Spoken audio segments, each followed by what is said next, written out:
À la frontière, ils ont fouillé une vieille femme noire. Mais c'est l'ambassadeur lui-même qui est intervenu. La file s'étirait dans le hall glacé du poste frontière. Des valises claquaient, des passeports se tendaient, des regards se perdaient. Au milieu, une vieille femme noire, silhouette frêle appuyée sur une canne, avançait lentement. Ses mains tremblaient, ses yeux fatigués cherchaient un peu de patience. Mais au guichet, les agents n'eurent pour elle ni sourire ni indulgence. Ils se penchèrent, fouillèrent, la firent attendre plus que les autres. Et soudain, ils exigèrent de vérifier son sac, ses vêtements, jusqu'à sa canne. Les passagers autour détournèrent les yeux. Personne ne voulait s'en mêler, jusqu'à ce qu'une voix grave retentisse derrière la file, et que le silence tombe. Abonne-toi si tu crois que la dignité n'a pas d'âge, ni de couleur. Mets un like si tu penses bien que parfois, le vrai pouvoir, c'est de dire « ça suffit ». Elle s'appelait Maman Joséphine. Pour ses enfants, pour ses petits-enfants, elle était la mémoire vivante de la famille. Venue du Sénégal il y a 30 ans, elle avait travaillé comme femme de ménage, levé ses enfants dans une petite cité de banlieue, économisé chaque sou pour qu'ils puissent étudier. Aujourd'hui, à 70 ans passés, elle voyageait seule pour la première fois depuis longtemps. Son rêve était simple, revoir sa sœur malade de l'autre côté de la frontière. Sa canne résonnait sur le sol carrelé, rythme fragile, mais déterminé. Dans la file, certains lui cédaient un peu de place, mais pas les agents. L'un d'eux, grand, visage fermé, la fixa de haut en bas, comme si elle représentait une menace. Vos papiers? Sa voix était sèche. Joséphine tendit son passeport avec un sourire poli. Mais l'homme fronça les sourcils. Ce document est ancien. Vous voyagez seul? Pourquoi? Elle expliqua doucement, avec son accent chantant. Sa sœur, la maladie, la famille. Mais l'agent ne sembla rien entendre. Un autre s'approcha. Ils échangèrent quelques mots à voix basse, puis soudain, sans prévenir, ils lui demandèrent d'ouvrir son sac. Elle s'exécuta, confuse, sortant ses vêtements pliés, un petit paquet de médicaments, des photos plastifiées de ses petits-enfants. L'agent fouilla, remua, sans précaution. Puis, comme si cela ne suffisait pas, il lui demanda de se lever, de se tourner, de tendre les bras. « Mais je... » Pourquoi? Murmura-t-elle. Contrôle de routine, madame. Les passagers derrière soupirèrent, pressés d'avancer. Personne ne protesta. Joséphine sentit son cœur s'emballer. La honte brûlait plus que la peur. Qu'avait-elle fait pour mériter un tel traitement? Et puis, la voix résonna. Grave, posée, autoritaire. Elle venait du fond de la file. Assez. Tous se retournèrent. Un homme s'avançait, grand, droit dans son costume sombre. Sa démarche imposait le respect. Son regard, dur, ne quittait pas les agents. Il sortit de la poche intérieure de sa veste un document officiel, frappé de sceaux. Un murmure parcourut la salle. C'était l'ambassadeur. Les deux agents se figèrent. Le badge diplomatique brillait sous les néons blancs, incontestable. Dans le hall, le murmure s'éteignit aussitôt, comme si l'air lui-même s'était figé. L'homme s'approcha lentement de Joséphine, puis se plaça légèrement devant elle, comme un rempart. Sa voix resta calme, mais chaque mot vibrait d'une autorité froide. Cette femme n'est pas une suspecte. C'est une voyageuse âgée, respectueuse, que vous venez d'humilier sans motif valable. Vous avez franchi une limite. Un silence pesant tomba sur la salle. Les agents échangèrent un regard nerveux. L'un tenta de protester. « Monsieur, nous suivons la procédure. » L'ambassadeur leva une main, geste qui cloua la réplique dans la gorge du fonctionnaire. « La procédure n'est pas une excuse pour le mépris. J'exige vos matricules. Immédiatement. » Les passagers observaient, fascinés. Ceux qui, quelques minutes plus tôt, détournaient les yeux par peur ou par indifférence, se redressèrent maintenant. Une jeune mère serra plus fort la main de son enfant, comme si elle voulait lui montrer que la dignité se défendait. Un vieil homme murmura à son voisin « Voilà quelqu'un qui ose ». Joséphine, tremblante, sentit une chaleur étrange la traverser. Elle n'était plus seule. Pour la première fois depuis qu'on l'avait arrêtée, quelqu'un la voyait vraiment. Ses mains ridées tenaient encore son sac entr'ouvert. Mais elle releva le menton. Ses yeux brillants de larmes croisaient ceux de l'ambassadeur. Les agents, rougissant, bafouillèrent une excuse maladroite.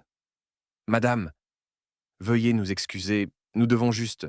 Non, trancha l'ambassadeur. Vous n'avez rien juste à faire. Vous avez humilié une personne âgée devant tout le monde. Vous lui devez plus que des excuses. Vous lui devez le respect que vous avez refusé de lui accorder. Autour, des applaudissements éclatèrent. Discrets d'abord, puis plus francs. Des mains claquèrent. Des voix s'élevèrent. Bravo! Assez de ces abus! Le hall résonnait désormais de ce soutien collectif. Les deux agents baissèrent la tête, submergés.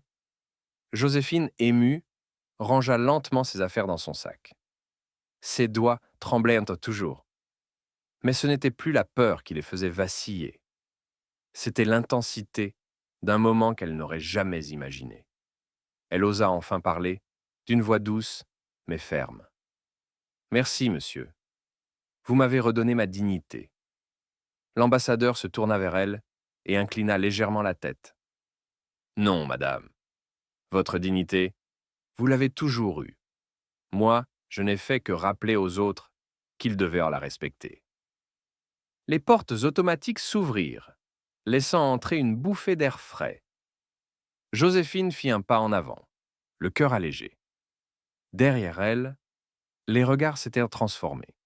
Ce n'était plus de la pitié ou de l'indifférence, mais une admiration sincère. Elle sortit du hall, soutenue par une force nouvelle, portée par l'idée qu'aujourd'hui, personne n'avait pu l'écraser. La file reprit lentement son mouvement, mais l'air du hall avait changé, comme si on avait entrouvert une fenêtre restée fermée trop longtemps. On remit des bacs sur le tapis, on scanna des valises, les néons bourdonnèrent de nouveau. Pourtant, personne ne regardait ses chaussures comme avant. Les regards suivaient maman Joséphine, qui refermait son sac avec application, la canne calée contre sa hanche. Elle se tourna vers l'ambassadeur, incertaine, presque gênée de se trouver au centre du monde. « Je ne veux pas de problème pour eux, » murmura-t-elle. « Je veux juste passer, voir ma sœur. »« Vous verrez votre sœur, » répondit-il doucement, « et eux apprendront à faire leur métier sans humilier. » Un homme en veste bleu nuit, badge superviseur, arriva d'un pas pressé, attiré par la rumeur et les applaudissements qu'il n'avait pas entendus ici depuis... jamais. Son regard sauta des agents à l'ambassadeur, puis à Joséphine. Il comprit assez vite. Les sacs ouverts, les mains tremblantes, le silence réprobateur de la file. Il pâlit. « Madame, dit-il à Joséphine, je vous présente nos excuses. Et à vous, monsieur l'ambassadeur, je prends cet incident à ma charge. Veuillez me suivre, s'il vous plaît. » « Non, » fit l'ambassadeur sans hausser la voix. « Elle ne me suit pas. C'est moi qui l'accompagne. Jusqu'au bout. » Ils se mirent en marche tous les trois, longeant les parois vitrées où s'accrochaient des reflets de visages encore émus. Derrière, des passagers s'écartaient avec un respect que l'on réserve d'ordinaire aux cortèges officiels. Des mots s'échappaient à mi-voix. Ça devait arriver. C'est bien qu'on l'ait vu. J'ai honte de ne pas avoir parlé. Comme autant de petites excuses lancées dans l'air. Une jeune femme glissa dans la main de Joséphine un mouchoir plié en quatre. Un adolescent en hoodie baissa sa capuche pour la saluer, maladroit et sincère. Les gestes faisaient plus que les phrases. On les installa dans une petite salle attenante, vitrée, où trônait une rangée de fauteuils en sky. Le superviseur appela le service « assistance » pour l'accompagnement prioritaire. Un agent plus jeune, les yeux clairs noyés d'embarras, entra avec un plateau, une bouteille d'eau, un biscuit sous cellophane, un sourire contrit. « Madame, je suis désolé pour ce qui s'est passé. Si vous le souhaitez, je peux porter votre sac jusqu'à la porte d'embarquement. » Joséphine hocha la tête, posa sa main sur la sangle. Elle caressa machinalement la couverture usée qui dépassait. Un pagne plié contenant de petites choses, une lettre, une photo. L'ambassadeur remarqua ce geste, cette manière de protéger un monde entier dans un bout de tissu. Il détourna un instant le regard, comme pour lui rendre son intimité. Le superviseur revint avec 2 formulaires. Sa voix se voulut poser, elle sonnait pourtant trop vive. « Monsieur l'ambassadeur, nous allons rédiger un rapport. Les agents seront entendus, sanctionnés si nécessaire. » « Madame, Si vous souhaitez déposer une plainte, je vous accompagne. Je ne me plains pas, dit Joséphine en relevant le menton. Je demande qu'on n'oublie pas que je suis une mère, une grand-mère, pas une menace. L'ambassadeur eut un fin sourire. Il sortit un stylo de sa poche, signa le constat, puis, après un temps, ajouta une phrase à la main. Rappel des obligations. Contrôler des documents n'autorise jamais à mépriser des personnes. Il repoussa le papier vers le superviseur qui lut, rouge jusqu'aux oreilles, et acquiesça d'un signe bref. On repartit vers l'embarquement, les portiques, le bip des cartes, les rubans qui serpentent. À chaque barrière, une main s'ouvrait. Les uniformes s'effaçaient, laissant passer la canne et la dignité qui l'accompagnaient. Au dernier contrôle, l'agente de service se redressa, ajusta sa voix. Non, madame, permettez-moi. Puis-je jeter un œil à l'intérieur de votre canne? C'est la procédure pour tout le monde, mais je peux le faire ici, calmement. Cette fois, le ton n'était pas une lame. Joséphine hocha la tête. L'agente dévissa l'embout, vérifia, revisse, puis tendit la canne à deux mains, comme on rend un objet précieux. Merci, dit-elle. Et bon voyage. Juste avant la porte, un écran déroulait en silence des consignes de sécurité. On n'y lisait aucun mot sur le respect. Il y avait de la place dans la bande blanche en bas. L'ambassadeur s'en rendit compte, esquissa une pensée, mais n'en dit rien. Il se tourna vers Joséphine. Puis-je vous demander, comment s'appelle votre sœur? Awa, répondit-elle en souriant. Awa qui était plus forte que moi quand on était petite, et qui me disait toujours marche droit, même quand le vent arrive de face. Alors vous allez lui rappeler qu'elle avait raison, dit l'ambassadeur. Vous marchez droit, Madame Joséphine. Une annonce crépita. Dernier appel pour le vol de l'autre côté du sas.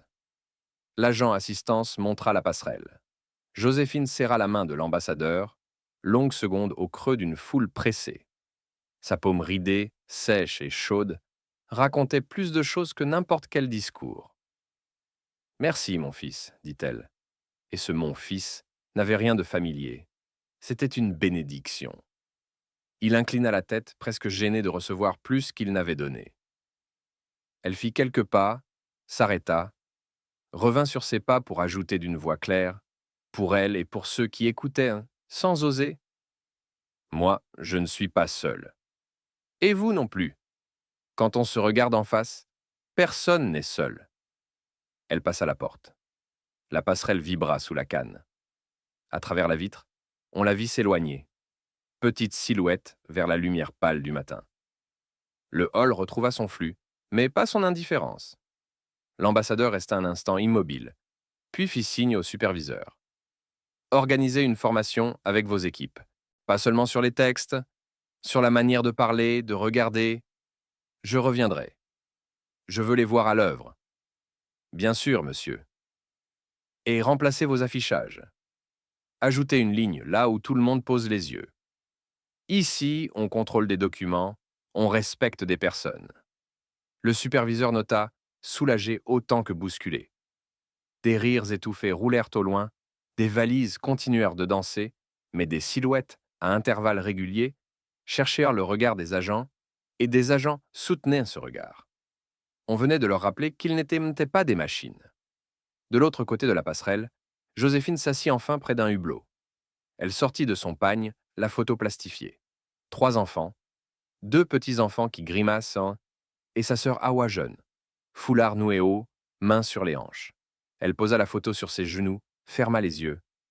Dans le bourdonnement de l'avion, elle entendit encore la voix grave. « Assez !» Elle murmura une prière sans mots. Une de celles qui tiennent debout plus sûrement que les murs.